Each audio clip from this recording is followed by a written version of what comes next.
Here are the top stories for today, January 17, 2022.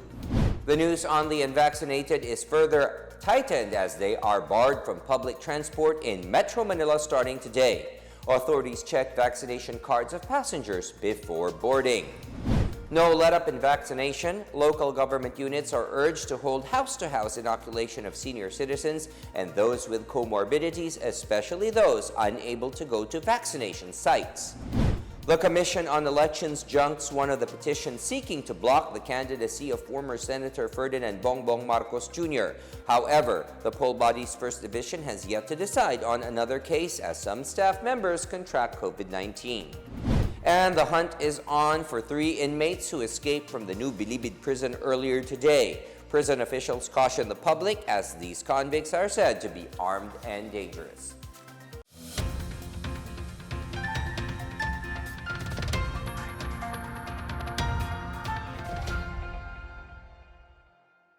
Good day, I am William Theo. Welcome to the PNA Newsroom. The implementation of the no vaccination, no ride policy in public transportation in the National Capital Region begins today. Those without vaccination cards are asked to go back as police personnel are checking the passengers' proof of vaccination.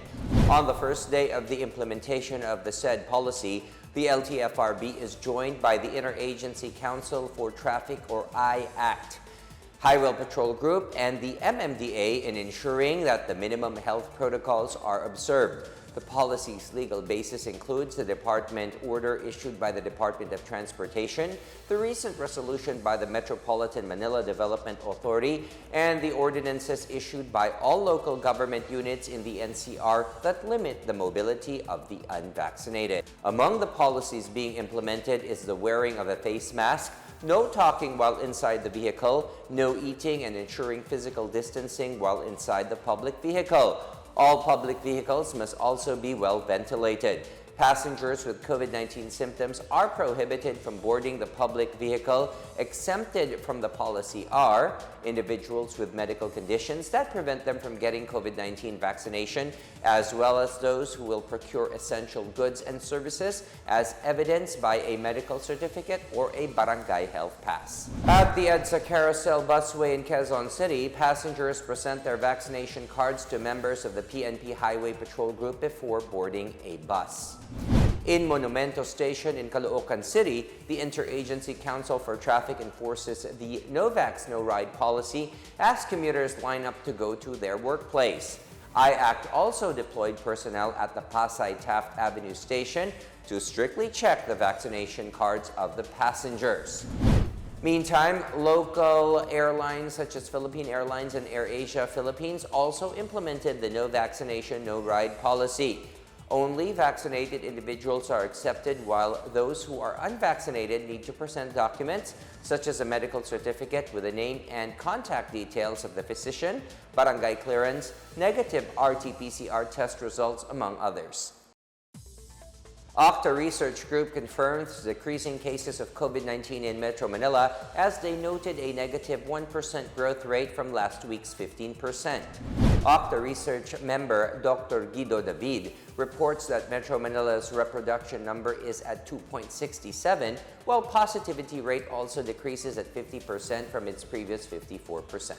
Kasi doon sa datos kahapon na nakita natin may 15,969 cases, ay bumaba yung daily growth rate to negative 1% from 2%. So ibig sabihin, naging negative na, mukhang pababa na konti. Pero again, hindi pa tayo pwede mag-celebrate. Kumaga, yung sa tanong nyo, gaano katagal natin bago makita ito.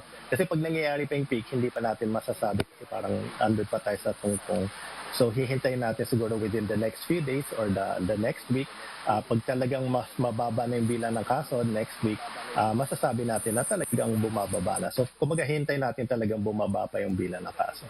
May optimism tayo na baka nga pababa na yung bilang ng kaso sa Metro Manila at ito ayon din sa nakita nating trend sa South Africa na mga 2 linggo yung pataas at nagsimula nang bumaba. Pero again, ayaw nating maging complacent tayo, maging kampante, ayaw nating mag-celebrate tayo na masyadong ng premature. Gusto natin masdan natin mabuting trends at siguro next week, Yusek, makikita talaga natin kung talagang bababa na yung bilang dito sa NCR. Malacanang has renewed its call for local government units to consider house-to-house vaccination drives. Cabinet Secretary and Acting Presidential Spokesperson Carlo Nograles says providing vaccination services at home would provide convenience for the priority groups, especially those who have difficulty traveling to vaccination sites. Nograles emphasized the need for cooperation between the national and local governments as well as the general public to achieve the country's vaccination goals. He also defended anew the directive of President Rodrigo Duterte for village chiefs to restrict the movement of unvaccinated individuals. About 820 residents of 2 barangays in Dinagat Islands received medical aid as the government deployed the BRP Ang Pangulo in the area. The presidential yacht was converted into a floating hospital following the onslaught of Typhoon Odette last month. After serving Siargao for the past week, the floating hospital returns to Dinagat Islands to continue delivering medical services and humanitarian assistance to the people of the province. The BRP Ang Pangulo is part of the 27-ship flotilla deployed by the Navy to help communities battered by Odette. The ship left Manila on December 19, carrying thousands of relief goods and other essential items intended for the affected population in Mindanao. One of the petitions seeking to cancel the certificate of candidacy of former Senator Ferdinand Bongbong Marcos Jr. was denied. This, as the Comelec 2nd Division says, Bongbong COC cannot be cancelled on the ground of material misrepresentation. The disqualification case was filed by civic leaders, political detainees, and human rights and medical organizations. The petitioners claim that Bongbong Marcos falsified his COC when he claimed that he is eligible to be a candidate when in fact he is disqualified from doing so. Meanwhile, another disqualification case is pending with the 2nd Division. It is filed by a group of martial law survivors from La Union. The petition alleges that Marcos has lost right of suffrage because of his tax conviction. Meanwhile, the Comelec's 1st Division is set to decide on the disqualification case against Marcos. The case was filed by Abubakar Mangelen, who claims to be the duly elected chairman of Partido Federal ng Pilipinas. The petitioner says Marcos' certificate of nomination of acceptance was unauthorized, defective, invalid, and void. A manhunt operation is underway against 3 convicts who escaped from the new Bilibid prison early today. The Bureau of Corrections says the escapees are considered armed and dangerous. They are identified as Arwin Villesa, Dracilu Yosores, and Pacifico Adlawan. They escaped from NBP Maximum Security Compound at around 1 a.m. 3 Bucor personnel were rushed to the Hospital ng Muntinlupa for treatment after sustaining gunshot wounds as a result of the prison breach. The public is enjoined to notify Bucor authorities at hotline numbers 0917-804-9362 or 0918-600-1081 or report to the nearest police station. Still ahead, the Foreign Affairs Department is keeping a close watch in areas affected by the eruption of an underwater volcano in Tonga. And many violators continue to be apprehended as authorities strictly enforce the pole gun ban. Details ahead. Keep it here on the PNA Newsroom.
The Philippine Embassy in Wellington is now monitoring the situation of close to 800 Filipinos in Tonga, Samoa, and Fiji after the eruption of an underwater volcano on Saturday.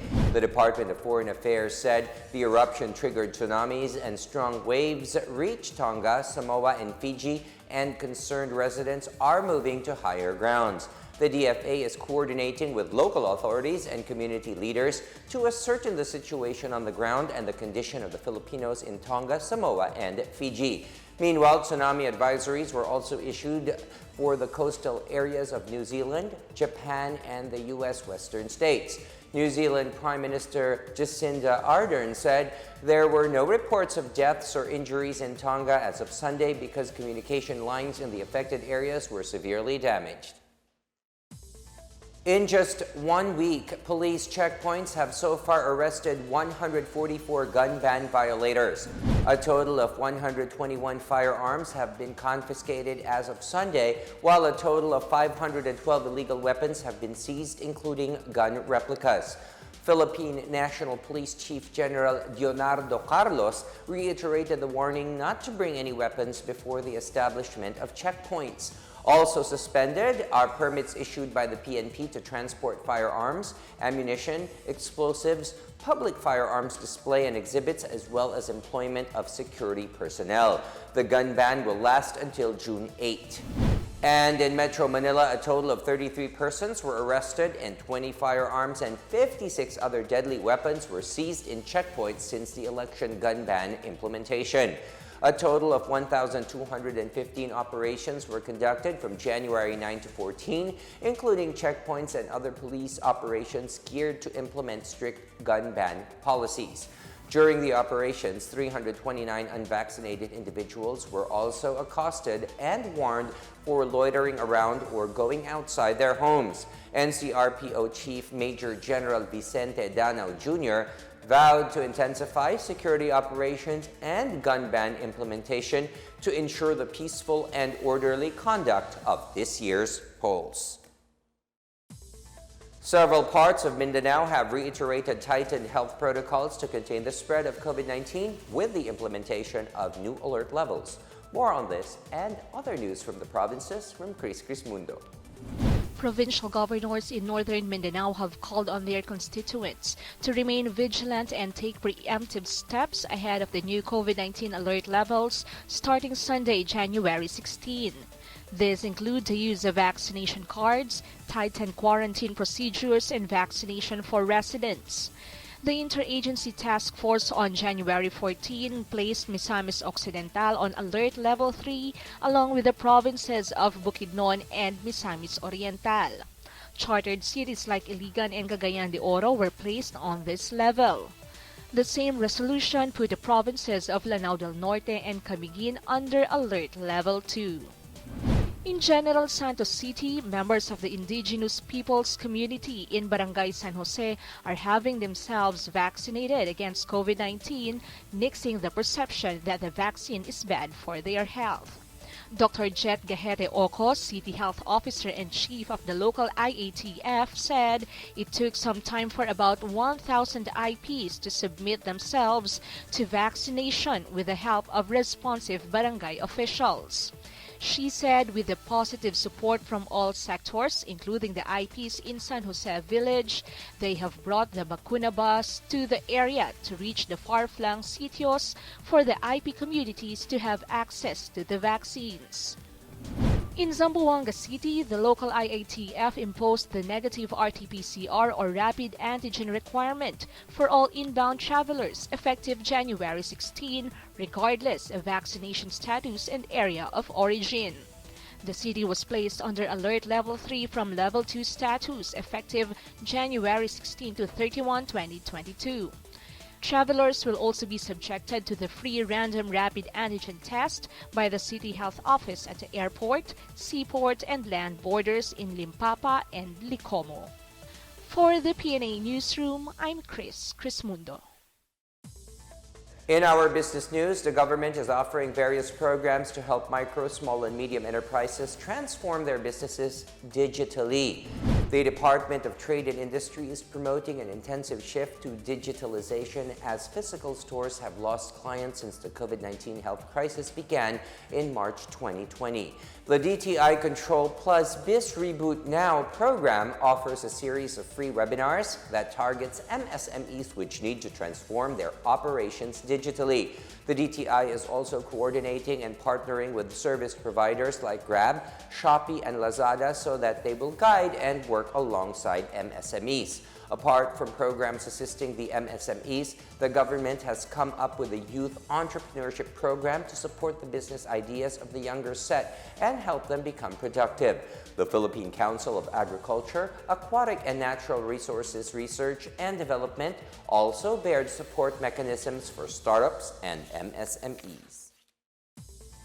A lone bettor bagged the 65 million peso lottery jackpot prize in the Grand Lotto 655 draw on Saturday night.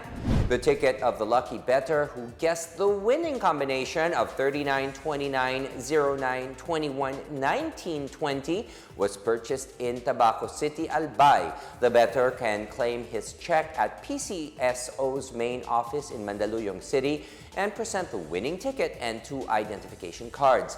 This is the 3rd time this month wherein a sole bettor bagged the jackpot prize. On Friday, a bettor from San Fernando City, La Union bagged the Ultra Lotto 658 prize of 70.2 million pesos.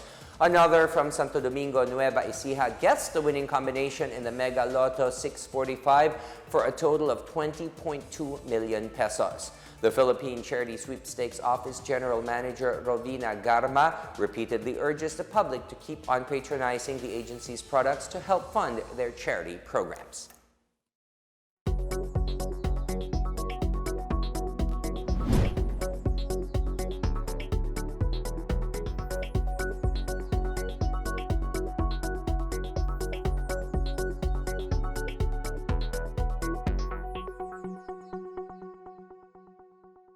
Up next, the alleged brains behind the recent bus bombing in North Cotabato is killed in an operation.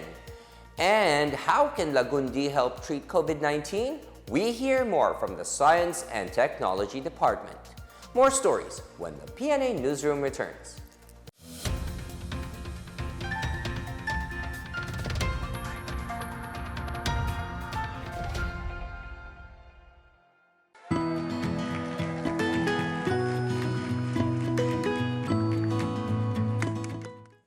The COVID-19 pandemic has greatly changed our lives for the worse. Lives and jobs were lost and economies reached a meltdown. Thanks to the arrival of safe and effective vaccines, we are one step closer to normalcy. It's time to do our part, get vaccinated for our safety and for our recovery. You are there in that community, go there and have yourself vaccinated by any of the vaccines available. They are all potent, they are all effective. I would like to appeal to all our kababayans, please get vaccinated against COVID-19 and be the government partner in preventing further spread of the disease. I encourage you to get vaccinated as soon as possible time.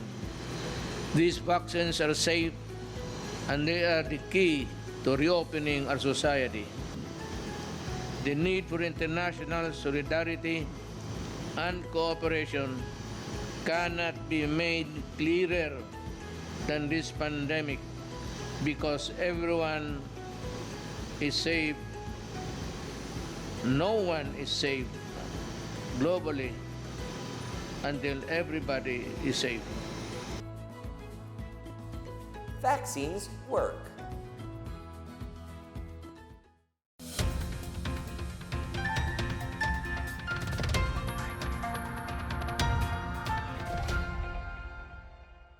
State forces killed during a manhunt operation on Friday was the alleged mastermind in the bus bombing in Alyosa, North Cotabato, along with 3 of his cohorts. Authorities identified the fatality as Nordon Hassan alias Andot, the alleged emir for military affairs of the Dawla Islamiyah Hassan Group. Recovered from them were 2 rifles, ammunition and magazines, subversive documents with high intelligence value, and various gadgets. Major General Juby Max Uy, Army 6th Infantry Division commander, said the death of alias Andot and his cohort shows that justice is given to the victims of the Mindanao Star bus bombing. On Tuesday, an improvised explosive device was set off inside a Mindanao Star bus along the national highway of Alyosan, North Cotabato, killing a 5-year-old child and wounding 6 others. A doctor studying the use of lagundi to treat mild COVID-19 reminded the public that there is a prescribed dosage for the herbal medicine that treats cough and asthma. Dr. Cecilia Maramba Lazarte, the project leader of the Lagundi clinical trial, recommended that adults may take the 600 milligram tablet or 5 milliliters of the 600 milligram syrup thrice daily. Pediatric patients may take the 300 milligram syrup, but their dosage requirements would vary depending on the age range. Patients 12 years old and above may also take the 600 milligram tablet thrice daily. The trial is led by the University of the Philippines, Manila, with the support from DOST Philippine Council for Health Research and Development. Department of Science and Technology Secretary Fortunato de la Peña said the prescribed dosages will ensure that treatment using Lagundi will render positive results. The Police Regional Office in Northern Mindanao Drug Enforcement Unit reports it has seized illegal drugs worth about 680,000 pesos in separate operations over the weekend. On Friday night, police in Barangay Gusta, Cagayan de Oro City arrested motorcycle rider Joseph Galisa Santillan, who was initially caught with suspected shabu worth 1,000 pesos. A further search yielded 4 heat-sealed sachets of the illegal substance estimated to cost 510,000 pesos. The next day, operatives arrested Mauricio Pacudan Aparilla, a carpenter from Taguloan, Misamis Oriental, in a buy-bust operation in Barangay Bugo. Pacudan is already under the Directorate of Intelligence list of suspects. They recovered 2 heat-sealed transparent plastic sachets containing suspected shabu worth about 170,000 pesos. PRO 10 Director Brigadier General Benjamin Acorda Jr. said they will not stop looking for people who destroy the nation, no matter what their social status is. In Albay, some 76 agrarian reform beneficiaries from Pionyuran town are getting their own farmlands after 15 years. The beneficiaries will receive certificates of land ownership awards from the Departments of Agrarian Reform covering a total of 138 hectares. Albay Agrarian Reform Chief Maria Eugenia Alteza said the distribution would be done following the completion of the land acquisition process for the 2 parcels of land. Distribution was delayed due to the landowners lobbying to withdraw the notice of coverage in 2005, erroneous documentation, and concerns such as unpaid rentals owed by the tenants. Alteza said the process was not an overnight success, but the DAR Albay personnel, together with the National Interagency CARP implementing team, persevered and succeeded. The local government of Nunungan, Lanao del Norte aims to implement environment-friendly practices as part of efforts to spur peace and development in the municipality. Claire Gighe has the story. The municipality of Nunungan in the province of Lanao del Norte has been aiming for further development, promotion of the colorful Maranao tradition and culture, and betterment of its populace. With its dedicated effort, the town now is batting and welcoming the development and environmental protection. Town Mayor Marcos COC said that the municipal government, alongside provincial officials, have always been striving for peace and development after being deprived of such for the past 3 decades. We are exerting much effort in making Nunungan a better place to live in. We are exerting effort on how to make Nunungan a competitive municipality, not just in Lanao del Norte, but the whole country.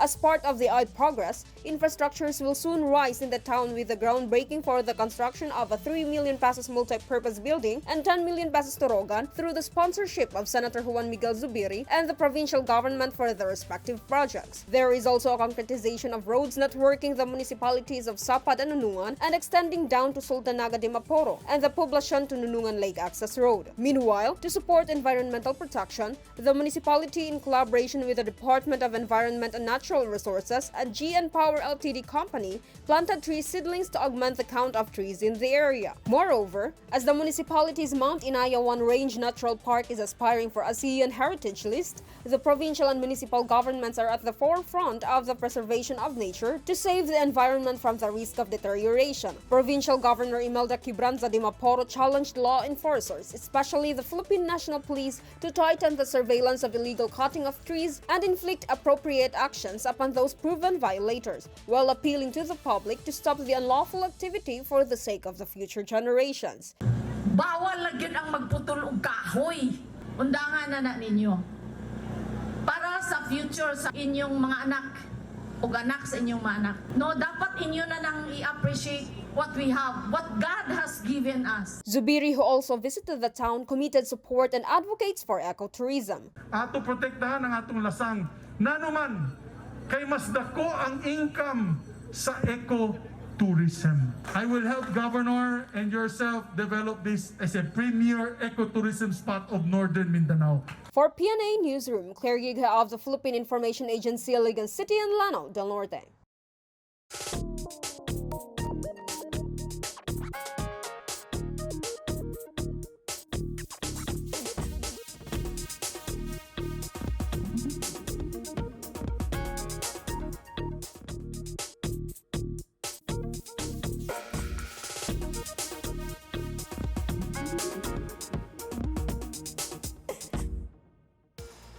Let's take another look at today's biggest stories. The news on the unvaccinated is further tightened as they are barred from public transport in Metro Manila starting today. Authorities check vaccination cards of passengers before boarding. No let-up in vaccination. Local government units are urged to hold house-to-house inoculation of senior citizens and those with comorbidities, especially those unable to go to vaccination sites. The Commission on Elections junks one of the petitions seeking to block the candidacy of former Senator Ferdinand Bongbong Marcos Jr. However, the poll body's first division has yet to decide on another case as some staff members contract COVID-19. And the hunt is on for 3 inmates who escaped from the new Bilibid prison earlier today. Prison officials caution the public as these convicts are said to be armed and dangerous. As Filipinos, we all have a vital role to play in preventing the spread of COVID-19. So remember, wear your face masks and face shields, wash your hands often, practice safe physical distancing, go out only for essential reasons, and get vaccinated as soon as possible to protect ourselves, our families, and the community. Together, we can beat COVID-19.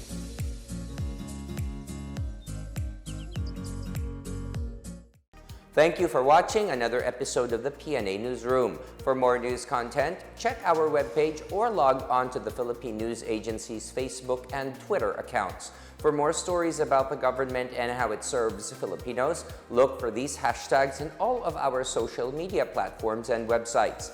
We are shown on the pages of the PCOO and its attached agencies. Also, watch us on television on PTV4 and IBC 13. And that's your daily dose of the biggest stories that you need to know. From the PNA Newsroom, we tell stories that inspire change. I am William Theo. Good day. Stay safe, everyone.